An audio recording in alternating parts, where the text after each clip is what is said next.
here at the Independence Reformed Bible Church. We do allow for questions following the sermon in the morning. Who has the first question?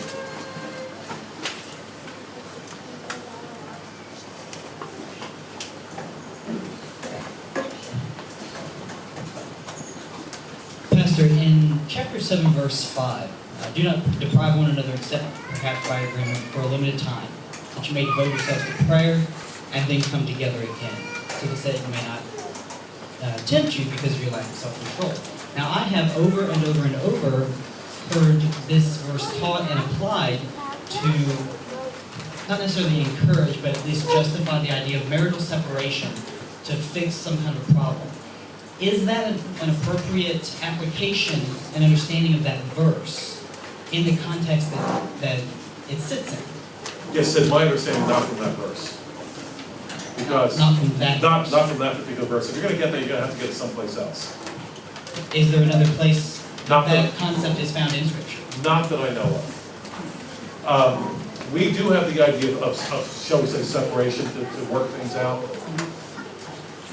I've rarely seen that work, if you will. I just have rarely seen it.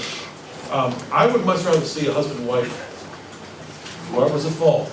And I need to say right here and now that I'm not one of those guys that just throws up his hands and says, well, it takes two to tango, and there's always you always blame both.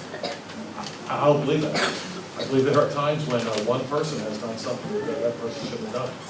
I take myself. I mean, what if I were to be tempted and to fail? I can say flat out right now in front of everybody here, if I were tempted to commit adultery and I did it against my wife, I just want you to know right now, put it down, it's not my wife's fault. Problem we have right now with men involved in porn. You know what we do? You know we do this? A man's involved in porn, you know what we do? Blame his wife. Are you out of your mind? So a man or a woman has to attack their problems, whatever they are, and whoever's fault has to attack it. And being separated that way, I don't know that that's going to solve a whole lot. Scripture is clear. Then what is... To follow that up, where does that verse Where does it? Yeah, here's where I believe that verse applies. I believe that verse applies for when you're facing a particular difficulty in your marriage, and you want to pray and fast about it. And part of your fasting is that you're not visiting each other in the marriage bed. I believe that's what that's talking about. It's no different from normal fasting. We'll talk about that more next week.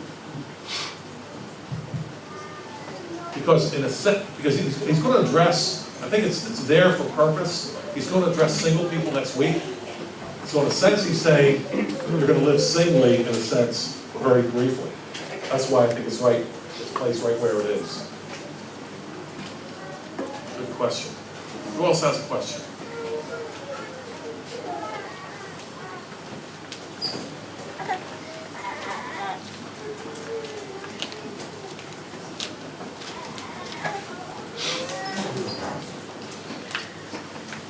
All right, if there's no other questions, then we said we were going to have a kind of special service here this morning.